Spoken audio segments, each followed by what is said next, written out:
Celui qui a la foi. Tu es la personne qui va amener le changement dans cette famille-là. Nous le croyons au nom puissant de Jésus. Écoute, lorsque tu interprètes mal la bataille que tu es en train de subir pendant le processus de l'achèvement, quand tu interprètes mal, voici ce qui risque de t'arriver. Le découragement. Celui qui est découragé perd la foi. Le découragement, tu te décourages et tu commences à te poser la question, comment ça va se faire? Je croyais que c'était déjà à la fin. Qu'est-ce qui m'arrive?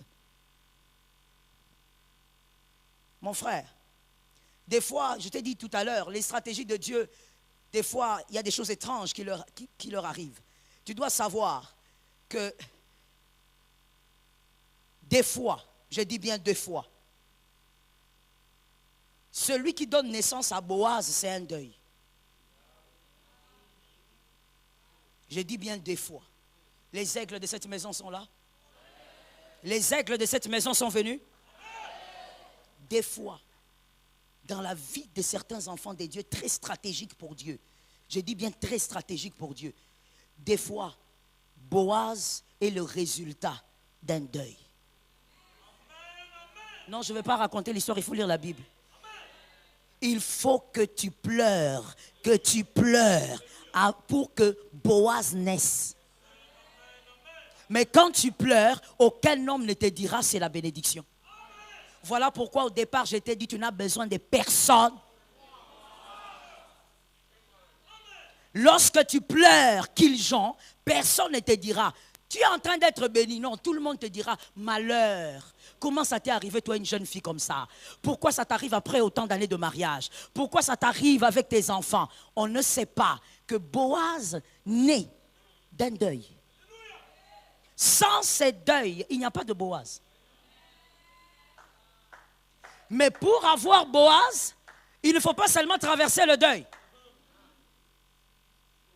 Quelqu'un m'entend? Est-ce que tous les jeunes de ce côté-là, on me capte? Il faut bien me capter et écrire l'essentiel. Il ne suffit pas de passer par le deuil pour avoir Boaz. C'est vrai que le deuil a enfanté Boaz, mais tu ne l'auras pas parce que tu as pleuré. Tu l'auras parce que tu as gardé la foi pendant le deuil. Ça tombe sur celui qui est dehors. Tu auras Boaz parce que tu as gardé la foi pendant les moments les plus difficiles, pendant les moments que le serpent agite la barque. Pendant le moment où le processus de l'achèvement est lancé. Mais le serpent vient tout bouleverser. Et Dieu laisse le serpent bouleverser. Parce que toi, tu dois vivre Boaz par la foi. Que le découragement te quitte ce matin. Cet esprit, je le chasse au nom puissant de Jésus. Mal interpréter la bataille va t'empêcher de voir que c'est toi que Dieu utilise au fait. C'est tout. Tu ne verras plus que c'est toi que Dieu utilise. Mais pourquoi dans toute la famille, il n'y a que toi qui est acculé à ce point? Mais parce que c'est toi que Dieu utilise. Mais c'est tout. Non, mais pourquoi tes autres frères n'ont pas les mêmes problèmes? Des fois, des sommeils, ils dorment bien et tout. Toi, toutes les nuits, tu te bats avec des gens que tu ne vois pas. Mais parce que c'est toi que Dieu utilise. Écoutez, je donne un exemple très banal, mais il y a de l'intelligence dedans. Écoutons-nous. Dans cette salle telle que nous sommes là, ou même à l'extérieur, allez-y, imaginez qu'à un moment donné, on surprend quelqu'un ici avec une arme. Qu'est-ce que tout le monde fait? Pardon? Fuir. Agiter. Paniquer. Il y a autre chose? On va se poser plusieurs questions. C'est dans la panique. Autre? Se sauver, donc fuir. Oui, je reconnais le quinoa. Autre chose? Je n'entends pas très bien, vous savez. Voilà. Toutes les réponses sont bonnes, mais je m'accroche à celle-là. Savoir comment le maîtriser. On va tous, bon pas tous, parce que certains disent qu'ils vont fuir. Et je sais, c'est vrai, je sais, tu vas fuir, mon frère. Je sais. Tu dis amen ici, mais si quelqu'un vient avec une arme juste là, toi tu seras déjà dehors. Mais il y a certaines personnes qui chercheront comment le maîtriser. Peut-être qu'il y aura 10 personnes, peut-être 20 personnes autour d'une seule personne. Mais pourquoi lui? Parle fort. Parce qu'il a une arme. Pas tout le monde, certains, en tout cas un nombre suffisant, sera autour de lui. Peut-être même sur lui. À cause d'une seule chose qu'il a. L'arme. Pas parce qu'il est beau. Pas à cause de ce qu'il fait dans la vie. Pas à cause de son travail. À cause d'une arme. Qui se sent en insécurité? Merci. Nous.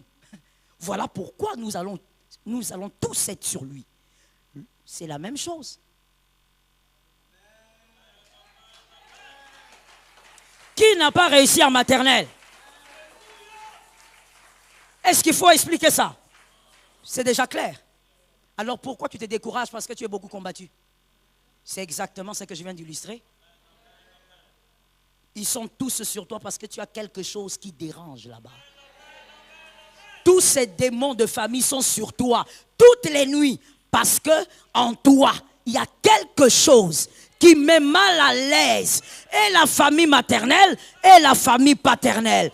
Que Dieu te donne la force d'avancer. Localise-moi un voisin, dis-lui, est-ce que tu crois? T'apporte-moi un autre voisin, pose la question, est-ce que tu crois? Oui.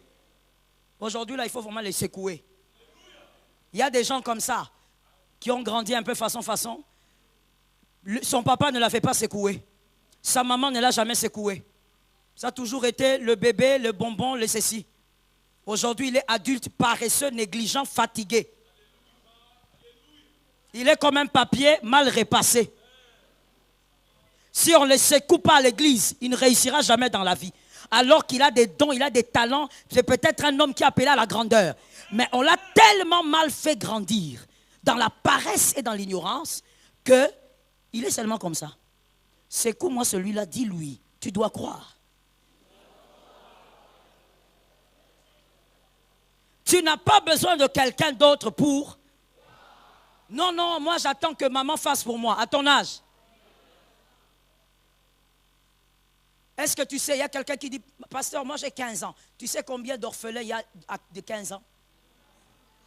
Et tu sais comment ils s'en sortent, ces orphelins de 15 ans? C'est pourquoi je dis toujours aux jeunes que je vois ici, arrêtez de croire qu'avoir des parents, c'est un acquis. Je dis ça souvent aux jeunes rebelles, quelques rebelles que j'ai ici. Quand on me les amène au bureau, je leur dis ça. Je dis, il faut arrêter cette folie-là. Il faut arrêter, ça ne sert à rien. Je ne veux pas te mettre là, prier pour toi. Non, il n'y a pas question de démon en toi. Toi-même, tu es rebelle, chasse la rébellion de ta tête. Ils sont là, ils savent. Ils sont témoins. Je leur dis, tu sais pourquoi tu fais tout ça? Surtout certaines filles là, que je localise maintenant. Là. Je leur dis souvent, tu sais pourquoi tu fais ça? Parce que maman est vivante. Mais il ne faut pas croire que Dieu est un distrait. Parce qu'il y a des enfants de ton âge, Dieu a accepté que maman meure. Alors, il ne faut pas croire que toi, maman, sera là éternellement. Un jour, tu risques de te poser la question, comment faire pour payer les frais? Aujourd'hui, c'est maman qui se casse la tête. Demain, c'est toi, tu vas te casser la tête seul. Il ne faut pas dire, je veux réussir seulement si papa m'aide. Il y a ceux qui vivent sans papa. J'étais en train de te dire, n'attends pas quelqu'un pour croire. Moi, j'attends un oncle qui est, jusqu'aujourd'hui, à ton âge, tu attends un oncle. Tu attends une tante. Et vous savez ce qui est choquant avec ce genre de monsieur-là, qui dit qu'il attend que son oncle l'aide, son oncle le pistonne, parce qu'il est dans le gouvernement, parce qu'au Congo, c'est seulement le gouvernement. Parce qu'il est dans le gouvernement, il attend que son oncle le pistonne. Ce qui est étrange, ce n'est pas le garçon. Ce qui est étrange, c'est que ce garçon a une fiancée. Qui a entendu? Qui a entendu? Alors localise un voisin, dis-lui, c'est ce qui est étrange. Ça veut dire, toi, tu es quel genre de femme pour aimer un gars comme ça? Botouli m'a cassé, hein? Non, c'est devenu sérieux cette affaire ici de comment on va appeler ça en français? Le toulement. C'est devenu sérieux. Comment toi, tu peux te mettre ensemble avec un gars qui te dit, et puis il ne cache pas en fait. Il te dit la vérité, il est tellement vrai. Il te dit, non, tu sais, moi, ma vie, je veux réussir. Il y a mon oncle qui est dans le gouvernement. Et toi, tu es sa fiancée. Ça veut dire que c'est toi la fille qui est pire que le diable. Quelqu'un qui n'aime pas sa vie comme ça. Donc pour avancer, il attend l'oncle. Quelqu'un comme ça, lorsqu'il va tomber, ça sera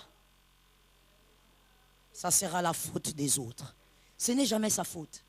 Et vous pouvez même les localiser, ces genres de filles ou de garçons aujourd'hui. C'est le type de personne qui se justifie toujours. Même quand on ne lui a rien demandé, il va vouloir d'abord s'expliquer. Donc comme on dit en lingala, il y a vandaranien. C'est toi, non? Même si on te pose la question, ce stylo, tu l'as, c'est pour toi? Non, quand j'avais pris ce stylo, tu veux nous donner l'historique du stylo. C'est un profil, au fait, un profil psychologique. C'est toujours la faute des autres. Il attend que les aides viennent toujours. Tu verras ce quinoa-là, il prend le papier, et puis il le jette, et puis il dit, ah, Mokoyo, salité ma casse, hein. Traduction, ce pays est très sale, mais il vient de jeter un papier à terre. Marvin, aide-moi. Incroyable. Ça veut dire le genre de personnes qui pensent que pour avancer, il faut quelqu'un derrière. Voilà pourquoi il y a des choses aussi au nom de Jésus en tant qu'Africains. Nous le comprenons et nous devons tuer ça. En tant qu'Africains, je ne sais pas si ça se passe ailleurs, je parle de ce que je maîtrise. En Afrique en général, Cameroun, Côte d'Ivoire, Bénin, Sénégal, en Afrique en général, les gens qui ont grandi, je veux dire les adultes d'aujourd'hui, enfants d'hier, qui ont grandi en voyant leur père dépendre de leurs frères. Ce sont les mêmes qui vont normaliser la dépendance. C'est comme ça que même quand il vient à l'église, il veut quoi? Le soutien. Nous sommes venus ici pour que Jésus nous soutienne. Non, donne-moi un amen normal. C'est toi le problème là-bas. C'est toi celui qui est là-bas derrière. Je disais, nous sommes tous venus pour que Jésus... Si on était autosuffisant, personne ne viendrait ici. Celui qui est autosuffisant ne vient pas ici. Tous, nous sommes là parce que le soutien solide, c'est Jésus. Mais tu vois, pour lui, il a normalisé. Je parle ou je laisse. Je parle ou je laisse. Il a normalisé. On finit le culte. Il est là. Bonjour mon frère. Bonjour. On croit que tu dis bonjour parce que tu es gentil. Non. Tu es en train de collecter. Ah, je suis en train d'aller vers l'imité. Est-ce que je peux avoir un petit? D'abord, tu appelles ça petit. Tu ne mérites pas, au fait. Tu appelles petit parce que tu n'as jamais travaillé pour avoir ça. Je peux avoir un petit $10 là, s'il vous plaît, mon frère. Je ne sais pas ce qui s'est passé. J'attendais quelqu'un. On te donne. On te donne ici. Avant d'arriver vers la grande route là-bas, tu as déjà collecté, si c'est $50. Donc toi, tu commences à venir au culte dominical pour collecter. Et tu vas même dire à ton cousin aussi qui est aventurier, un peu voleur aussi, comme toi, tu lui dis, Nakuta ni l'église, mon gros. Parce qu'au fait, toi, tu as grandi avec un père qui lui-même vous disait, allez chez votre oncle, allez chez votre papa Kouloutou, allez-y là-bas, il va vous habiller, allez-y, il va vous nourrir. Tu as grandi avec depuis tout petit au point où tu crois que c'est normal. La main tendue humilie toujours.